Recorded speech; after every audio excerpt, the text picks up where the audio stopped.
నమస్తే, welcome to 9 TV. నేను ప్రియాంక. బులెటిన్లో డీటెయిల్స్ చూద్దాం. బనకచెర్ల ప్రాజెక్టు వల్ల తెలంగాణకు ఎలాంటి నష్టం జరగదని ముఖ్యమంత్రి చంద్రబాబు స్పష్టం చేశారు. కాళేశ్వరం ప్రాజెక్టుకు తాను ఎప్పుడూ అభ్యంతరం చెప్పలేదని తెలిపారు. నదీ జలాల వినియోగంలో ఏపీ చివరి రాష్ట్రమన్న ఆయన రాష్ట్రంలోని ప్రతి ఎకరాకు నీరు ఇవ్వడమే తమ లక్ష్యమని చెప్పారు. నదుల అనుసంధానంతో తెలంగాణకి కూడా లాభమే అని వ్యాఖ్యానించారు. ఈ అంశం మీద బీఆర్ఎస్ చేస్తున్న ప్రచారంలో నిజం లేదని స్పష్టం చేశారు. ఏపీ తెలంగాణ తనకు రెండు కళ్లని చెప్పారు. హైదరాబాద్ను అభివృద్ధి చేసింది తానేనని మహానాడులో ఆయన అన్నారు. రాష్ట్రాన్ని మార్చాలనుకుంటున్నాం. అలాంటి సందర్భంలో మీరు కూడా ఆలోచించాల్సింది, ప్రజలకు మెచ్చే రాజకీయ పాలన మీ ప్రాంతాల్లో మీరు అందించవలసిన అవసరం ఉంది. ఏ కష్టం వచ్చినా మీరు అండగా ఉండాలి, తోడుగా ఉండాలి. అవసరమైతే నాయకత్వాన్ని అక్కడ అడిగి గట్టిగా 10 సార్లు తిరిగి మీరు ఆ సమస్య పరిష్కారం చేసే బాధ్యత మీరు తీసుకోవాల్సిందిగా నేను కోరుతున్నా. ఇంకొక పక్కన నేను ఒకటే మిమ్మల్ని అందరినీ కోరుతున్నాను, మనం కొన్ని జాగ్రత్తలు కూడా తీసుకోవాలి. నేను ఎప్పుడు కూడా చాలా జాగ్రత్తగా ఉంటాను.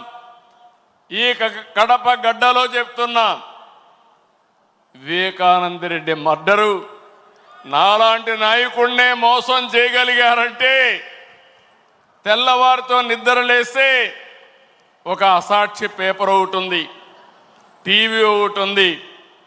గుండెపోటుతో వివేకానంద రెడ్డి గారు చనిపోయారు. అందరి మాదిరిగా నేను కూడా నమ్మాను. అంతవరకు ఎప్పుడు కూడా నేను వేరే కోణంలో ఆలోచించేవాడిని. ఎన్నికల బిజీలో నమ్మితే సాయంత్రానికి మలుపుల మీద మలుపులు, గొడ్డలితో మెదడు కూడా బయట వచ్చి అంత చిన్నాభిన్నమైపోయి రూమంతా రక్తం ఉంటే అలాంటిది కడిగేసి ఏమీ జరగనట్టు గుండెపోటుతో రక్తం వచ్చి గోడలన్నీ కూడా తడిచిపోయాయని చెప్పగలిగారంటే ఎలాంటి వారితో మనం పోరాడుతున్నాం ఒక్కసారి ఆలోచించుకోవాల్సిన అవసరం ఉంది. సాయంత్రానికి మలుపులు తిరిగి రెండో రోజున నారాసుర రక్త చరిత్ర నా చేతిలో కత్తి పెట్టి నా మీదనే నెపవేసే పరిస్థితికి వచ్చారంటే కెన్ యూ ఇమాజిన్ అని చెప్పి నేను మిమ్మల్ని అడుగుతున్నా. అర్థమైందా మీకని అడుగుతున్నా. అర్థమై ఉంటే చేలు పైకెత్తమని చెప్తున్నా. అలాంటి కరుడు గట్టినటువంటి నేరస్తులతో రాజకీయం చేస్తున్నాం. అందుకే నిన్న ఒకటి జరిగితే వీరయ్య చౌదరి, సంతనూతలపాడు, పల్నాడు హత్యలు జరిగాయి. హత్యలు జరిగితే నాకు అనుమానం వచ్చింది. ఇప్పుడు నేను ఎవరిని నమ్మడం లేదు. ప్రతి ఒక్క విషయాన్ని కూడా సందేహం పెట్టుకొని మనసులో వేరే విధంగా నేను ఆలోచించి ఎవరు చేశారని ఆలోచించే పరిస్థితికి వచ్చాను.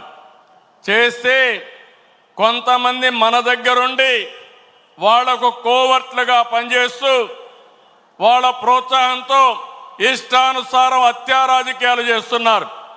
మన చేతితో మన వేలుతో మన కన్ను పొడుచుకొని తద్వారా 2 పనులు, ఇది తెలుగుదేశం పార్టీ వాళ్ళు వీళ్ళనే చంపుకుంటున్నారు అని చెడ్డ పేరు తేవడం, వాళ్ళ టార్గెట్ని సులభంగా ఎలిమినేట్ చేయడం, ఇది నేరస్తులు చేసే కనికట్టు మాయ. అందుకే చెప్తున్నా, ఎవరైనా సరే మన కార్యకర్తలు కూడా ఇలాంటి తప్పుడు పనులు చేస్తే ఏ కార్యకర్తను కూడా నేను ఉపేక్షించనని మరొక్కసారి మీ అందరికీ విజ్ఞప్తి చేస్తున్నా.